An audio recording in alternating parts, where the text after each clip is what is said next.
지금 미국과의 무역 전쟁 여파로 중국의 경제 성장률이 6.2%, 2분기 경제 성장률, 그러니까 4, 5, 6 석 달이 27년 만에 최저치를 기록했다고 합니다. 자, 중국은 작년에 2018년 1분기에 6.8, 작년에 2분기 딱 1년 전에 6.7을 기록했습니다. 그리고 작년에 4분기에 6.4, 그리고 올해 1분기에 6.4를 냈는데 2분기 들어서 6.2입니다. 그래서 중국의 지금 경제도 계속 떨어지고 있어요. 얼마나 조작을 하고 있는데도 지금 이렇게 나오겠습니까? 그래서 작년 1분기부터 하락세가 뚜렷하고 중국의 통계국도 대외 불확실성이 커졌다 이렇게 보는데, 뉴욕 타임스는 미국의 관세 인상이 큰 타격을 가하고 있다 이렇게 보도를 했습니다. 자, 그런데 지금 홍콩에서 반중 시위가 장기화되고 있습니다. 지금 홍콩의 시위대들이 주로 중국의 보따리 상들이 많이 다니는 몽콕 시장 이런 데서 그 중국 보따리 상들을 따라다니면서 욕을 하고 있습니다. 자, 어제도 적은 규모로지만 시위대가 벌어졌고 매일 수만 명 단위의 시위대가 지금 붙고 있고, 어제는 홍콩의 한 대형 쇼핑몰에서 지금 내부에서 경찰과 시위대가 충돌해서 다수가 부상을 입었다라는 이야기도 있습니다. 이렇게 시위대가 지금 장기화되다 보니까 홍콩에서 투자자들이 이탈을 해서 지금 자금 이전 문의가 속출하고 있다. 앞으로 홍콩이 어떻게 될 것인가 돈 있는 사람들이 지금 불안해하고 있다는 겁니다. 그 연장선상인 지금 대만에 지금 이 총통 선거가 3년 만에 있는데 영향을 미쳐가지고요. 자, 국민당. 과거에 이제 집권 여당이고 현재는 야당이지요. 민주당에 밀려가 있는데 이 국민당에 지금 대선 후보를 뽑아서 그 대선 후보가 차이잉원 현 총통하고 붙어야 되는데, 그 국민당 후보로 중국 말로 가오슝 시장이 됐습니다. 이 가오슝이 원래 민주당의 본거지, 부산 같으면, 한국 같으면 부산, 일본 같으면 오사카인 도시인데 여기는 원래 전통적으로 민주당의 본거지인데 여기서 시장이 되었습니다. 그런데 지금 이 사람이 압도적으로 지금 당선될 거다.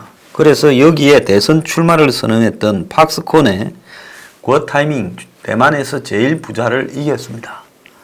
그런데 이 사람이 될 거다 해서 따놓은 당상이 됐는데 지금 이 사람이 민주당, 흔히 줄여서 민주진보당이니까 민진당이라고도 합니다. 이 민진당의 차이잉원보다 지금은 많이 밀려버려서 이 사람이 이제는 일국 양제에 대해서 입을 다물고 있다는 거예요. 그 말을 하면 중국 편을 드는 거다 해서 지지율이 더 떨어지니까 입을 다물었다고 합니다. 중국의 반발 속에서 지금 이 대만 총통이 캐리브 해안에 지금 대만 수교국 몇 개 안 되죠. 한 20개 이제 열 몇 개 남았을 겁니다. 조그마한 섬나라들하고 수교국인데 그래도 대만은 엄청 관리를 하고 있습니다. 거기 가는 길에 4박 5일 갈 때 이틀 올 때 이틀 해가지고 이제 미국을 방문했는데, 중국은 이 차이잉원이 미국을 왜 방문하냐, 하나의 중국을 이렇게 지지한다라는 중국 정책에,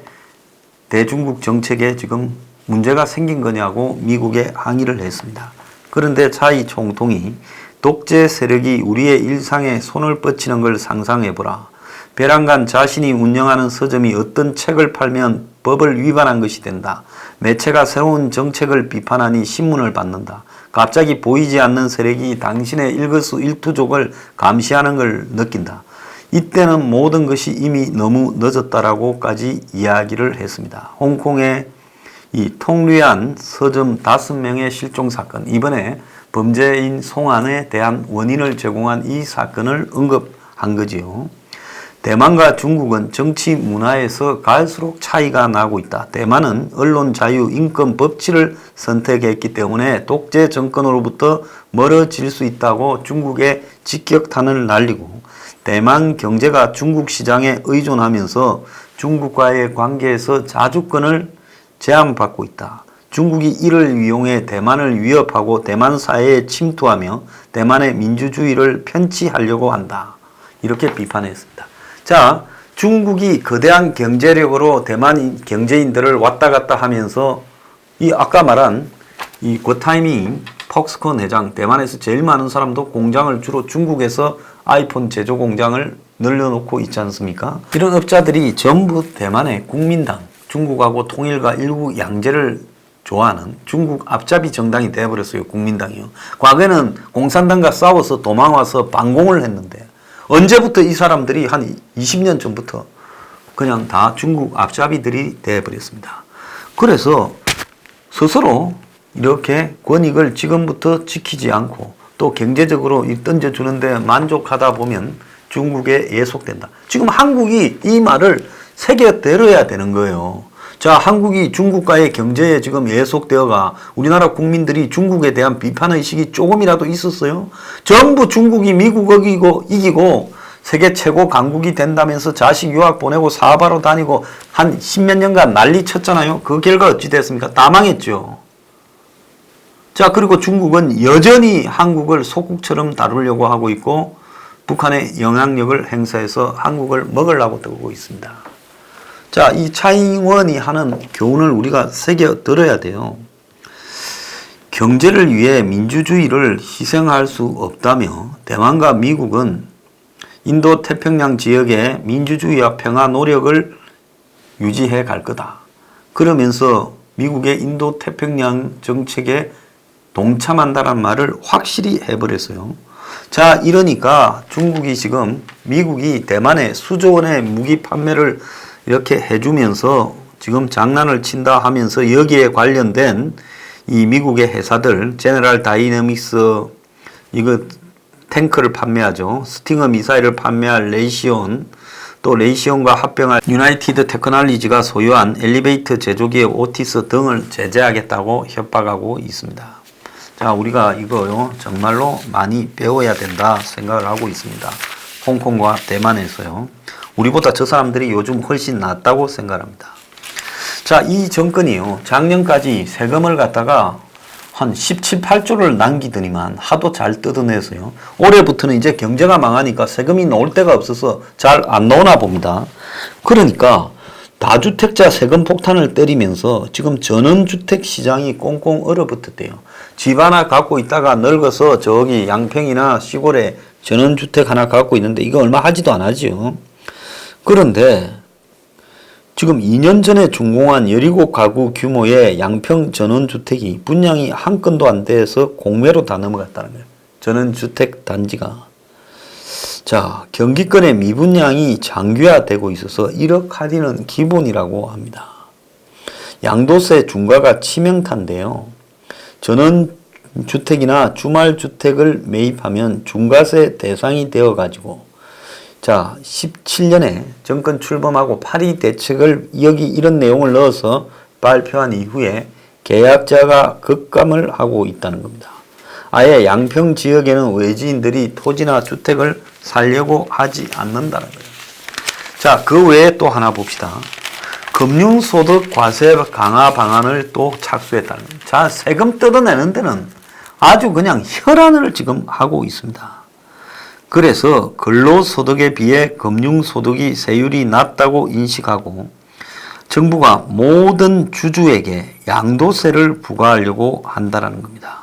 자, 주식 배당과 양도 차익, 금융자산에서 발생하는 수익 등에도 이 세율을 부과한다는 겁니다. 자, 세금 내야 될 부분이 있으면 내야 되겠지만은 이 정권이 세금을 그따위로 이렇게 쓰면서 새로운 세금의 종목들을 곳곳에서 다 찾아내어서 세금을 매기려고 하는데 그럴 때는 세금을 갖다가 정말로 잘 쓴다라는 부분을 국민들이 납득이 갈 수 있도록 한 다음에 세금을 받아내려 해야 조세 저항이 안 된다는 겁니다. 지금 이 정권이 하는 꼬라지를 보면 조세 저항이 일어날 수밖에 없어요. 자, 문 정권의 한때 제이노믹스의 설계자라고 불리우던 김광두 교수라고 있었죠. 서강대 교수를 한 사람입니다.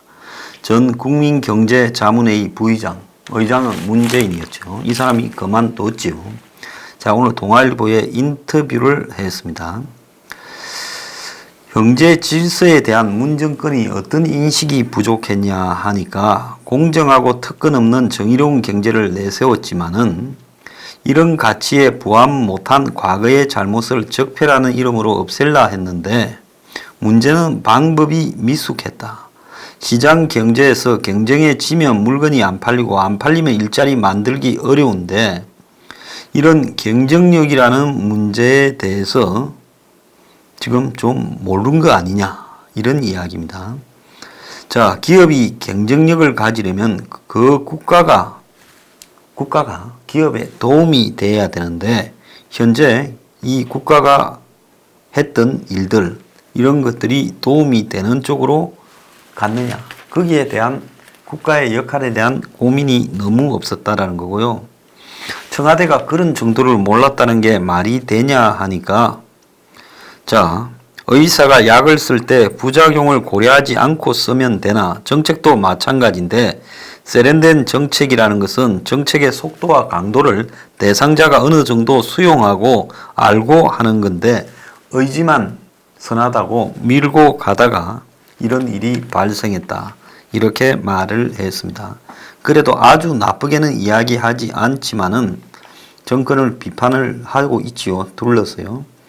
자, 사람에 대한 투자는 고사하고 학교도 죽이지 않고 있냐 하니까 뭐라 하는가 하면 그 참 거꾸로 가고 있으니 세계 질서를 모른다고 할 수밖에 없다.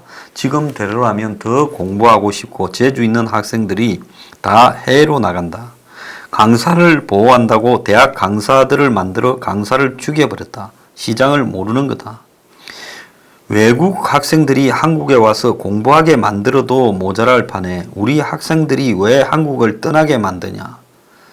자, 행정부가 경쟁력 자체를 상실해서 이런 짓을 한다. 이렇고 어떤 경쟁력이 말이냐 하니까 미래에 어떤 리스크가 올지에 대한 시나리오가 있어야 된다. 제가 맨날 하는 소리지요.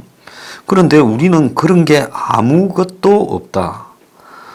수입처 확보 같은 건 있지만은 산업과 경제 전반에 미치는 영향에 대한 평가, 대응 시나리오 이런 것들이 너무나 미약하다. 이 수입처 확보도 제대로 안 돼서 이번에 이 사단이 나오는 거 아니겠습니까? 자, 그래서 지금 세계 무역에 대한 리스크 이런 부분에 대해서 아무런 고민이 없고 그냥 일 터지면 우왕좌왕하고 비상대책이 만들고 국민의 애국심에 호소하고 그게 다 아니냐는 겁니다. 자, 그런데 왜 당신이 나가서 안 했냐 하니까 강요를 맡았어. 내가 부의장으로 대행하는 기구를 만들었고 거기에서 여러 가지를 반영할 수 있다고 생각했는데 실제로 어떻게 운영을 됐냐. 회의를 매일 수시로 할 수도 없었고 그래서 국가경제자문회의가 이런 비슷한 게 미국에도 국가경제위원회라는 조직이 있는데 NEC라고 백악관 안에 사무실이 있는데 내가 했던 국가경제자문회의는 2번 회의하고 안 했다. 이렇게 말을 했습니다. 중앙일보는 보면요. 장하성이 소주성 성공을 장담했던 신림동 골목을 가봤습니다. 최저임금 인상하면 경기 좋아진다 떠들더니 올해가 최악이다라고 그 주민들이 기자들한테 퍼부었습니다. 자, 작년 1월 18일 서울 신림동의 한 카페에 장하성이 당신 정책실장이죠. 지금은 중국 대사로 도망가 있습니다. 저렇게 망쳐먹고 또 대사까지 해먹는 거 보면 난 사람이에요. 소상공인 간담회를 그 카페에서 열고요. 소주성을 설명을 했습니다. 이때 왜 이러냐 기억나시죠? 소주성에 대한 반발이 심하니까 홍보한다고 일제히 정부가 그 최저임금에 대해서 정부 차원에서 일자리 지원 자금을 준다 하면서 신청해라 하고 그러면서 다 나가서 식당을 찾아다니면서 그 사람들을 그런 거 신청하고 홍보하러 다녔죠. 그때 이야기입니다. 신림동 골목을 갔죠. 당시 장하성은 최저임금 인상에 대한 부작용을 줄일 것으로 일자리 지원금 등을 갖다가 홍보하고 다닌 중이었다는 겁니다. 이때 이제 신림동에 이 걷고 싶은 문화거리를 갔는데요. 그래 가서 이제 여러 가지 마트도 둘러봤고 뭐 식당도 들렀습니다. 그런데 오후 5시, 6시인데도 점포에 지금은 사람이 하나도 없어 썰렁했다고 합니다. 장하성과 적석 대화를 나눴던 한 분식집 아주머니는 요즘 장사가 안 돼 짜증나 죽겠다. 사람들이 임금 들어 올라간다고 좋아는 하겠지만은 장사가 잘 돼야 임금도 올라가고 마음이 편하다. 이렇게 당시 말을 했습니다. 자, 그런데 그 아줌마는 분식집에서 일하던 아줌마인데 장사가 안 되는데 사람은 내 임금이 올라간다 좋아 이렇게 하겠다 말하지만은 장사가 잘 돼야 편하게 올라간 임금을 받지 이런 이야기를 했습니다. 근데 그 아줌마는 청와대가 다녀간 직후에 식당을 그만뒀고 어디로 갔는지 모른다고 분식점의 직원들이 이야기를 하고 있더라는 겁니다. 장하성이 소고기를 샀던 정육점의 직원도 표정이 어두웠는데요. 청와대 높은 분들이 소고기를 사갔는데 올해 들어 매출이 더 줄어 힘들다. 장사가 잘 돼야 월급도 받아가고 사장 보기에도 떳떳할 건데 열심히 일하는데도 사장한테 미안하고 마음이 불안하다. 이 정육점은 직원이 4명에서 2명으로 줄었다고 합니다. 장하성이 들렀던 마트에는 비용 부담 때문에 아예 알바도 못 쓰고 오전 8시부터 다음날 새벽 2시까지 부부가 그냥 교대로 생계형으로 이렇게 하고 있다는 거. 죽을 고생하겠지요. 여주인은 그 사람들이 다녀간 뒤 매출이 더 빠져서 요즘은 말도 못할 지경이다 했고 임금 부동산에 물어보니 장사가 안 돼 상가 권리금이 절반으로 떨어졌다. 그래서 장하성이 마이너스의 손이어서 그가 다녀간 곳 사정이 어려워진 것인가 하고 만난 자영업자들하고 이야기를 해보니 자, 밑바닥 경제가 최저임금 52시간 등으로 완전히 바닥이 나버렸다라고 이야기를 하고 있더라는 겁니다. 자, 그래서 장하성이 쇼하고 다녔는데 그 쇼하는 데는 다 망해가고 있는데 장하성은 책임을 지지 않고 중국 대사로 가서 지금 탱자 즐기고 있습니다. 한국이 전략물자로 분류한 32가지 품목에서 일본 비중이 50%가 넘는다고 합니다. 자, 그래서 일본이 지금 타깃으로 할 수 있는 품목이 100개도 훨씬 더 된다고 하는 겁니다. 3개만 가지고도 이 난리인데 이것은 정부의 전략물자 수입 현황 분석 자료에 나와 있다는 겁니다. 그래서 우리 정부가 아무리 큰 소리를 쳐도 우리 정부의 자료에 의해서도 일본이 타깃으로 삼을 만한 품목을 정부가 이렇게 따로 뽑아서 대응책을 강구하고 있지만 장기간으로 싸움이 붙으면 피해가 커질 거라고 지금 이야기가 나오고 있습니다. 자, 공유경제. 참 이 말 좀 불편한 이야기죠. 공유한다는 건 경제라고 볼 수 있느냐라는 생각도 듭니다. 요즘 기익경제, 또 온디맨드 경제 같이 새로운 유행의 경제를 많이 표방하고 있는데요. 그런데 공유 경제의 갈등 원인에 기존 업계가 지금 38%나 반대하고 있다는 겁니다. 그래서 성차 공유하고 있다라는 타다 웃기는 거죠. 이게 뭔 성차 공유입니까? 나라시 업체죠. 불법 택시 영업 나라시 업체죠. 숙박 공유 이것도 좀 불법으로 운영하는 숙박업소라고 볼 수도 있습니다. 자, 이런 공유 업체는 세금을 제대로 냅니까? 그렇잖아요. 세상의 모든 영업행위에는 수입이 있으면 세금을 내야 되는데 자, 내가 아파트를 하나 갖고 있는데 이걸 비워놓을 때가 많다. 내가 여러 채가 있어서 그래서 이거를 세를 줘서 에어비앤비 같은데 빌려줘서 거기에서 내가 이제 1박을 시키면 한 10만원, 20만원씩 받는다. 그럼 이 소득에 대해서는 세금을 어떻게 먹여야 됩니까? 그러지 않습니까? 자, 그래서 이런 부분이 실제로 공유라는 부분이 경제적 용어로 적절한 거냐. 공유라는 거는 네 것도 되고 내 것도 되는 게 공유인데 아니 그게 소유권에 있어서 공유가 아니라 그야말로 그냥 공유라는 이름을 이렇게 단 일종의 택시 영업이고 공유라는 이름을 단 불법 민박 영업인데 이걸 공유라고 이름을 붙이는 것이 적합하냐라는 겁니다.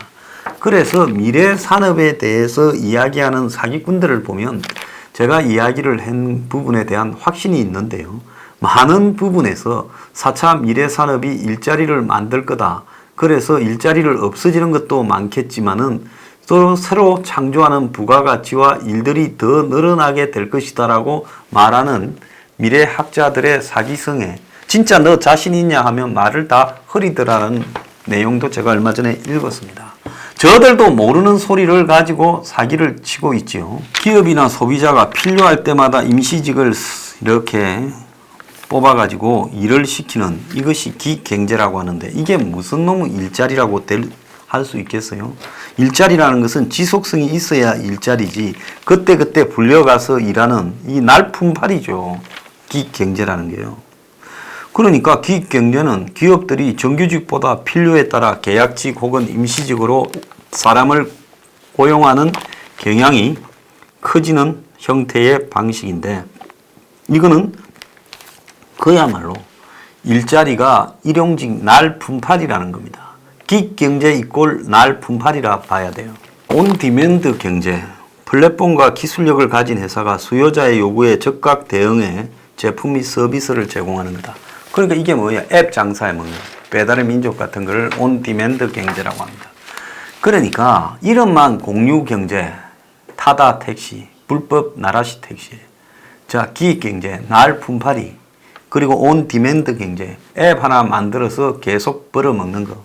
그러니까 이런 공유 경제 갈등 원인이 기존 업계 반대다 하는 부분이 38%다 해서 어떻게 보면 이런 발표의 신문 조사 내용 발표를 보면 마치 저항하는 사람들이 나쁜 사람인 걸로 보이지만은 이것들이 말장난하는 사기꾼이고 미래에 대해서 전망하면서 지금 AI 산업이라든지 로봇 그리고 이 ICT 스마트 공장 등이 이제 전 일자리들을 없애는 식으로 가게 되는데 그래도 또 없어지는 것만큼 새로운 일자리가 창출될 거다. 과거에 2차 산업혁명이 새로운 일자리를 엄청나게 창출하지 않았냐. 1, 2차 산업혁명이. 그래 말을 합니다. 근데 3차에 컴퓨터에 와서 어떻게 됐습니까? 일자리 창출이 안 되고 더 줄어들었어요. 4차는 더 줄어들게 돼 있어요. 그래서 제가 이런 이야기를 하면 꼭 댓글을 시금방지게 다는 사람들이 있는데 공부를 좀 더 하고 오라 이야기를 하고 싶고요. 이런 무진장한 기술의 발전, 꼭 필요하지도 않은 무진장한 기술의 발전은 전체 산업에 도움이 되는 게 아니라 기술도 적절하게 통제하고 그리고 사람이 먼저 사는 그런 중심으로 기술 발전도 갖고 가야 되고 법도 갖고 가야 된다는 겁니다. 마치 기술이 발전하면 인류가 행복해질 것처럼 이야기하는 건 사기예요. 컴퓨터 기술로 인류가 행복해졌느냐? 3차 산업혁명부터 인류가 행복해지지 않았습니다. 1, 2차는 행복해졌어요. 그거는 눈에 보이는 명확한 제조업에서 부가가치가 창출된 새로운 가치를 만들어낸 거지만 컴퓨터라는 부분이 만들어낸 부분은 그런 제조업 중심의 일자리 창출이 아닌 그야말로 업무의 편의 이런 부분이 가속되었지만은 일자리를 급속하게 없애버리는데 크게 일조했다는 겁니다. 4차가 되면 더 없애버릴 거예요. 그래서 산업혁명은 1, 2차까지는 일자리를 만들어냈지만 3, 4부터는 점점 더 줄일 것이다. 우리가 이 부분을 알아야 된다는 겁니다.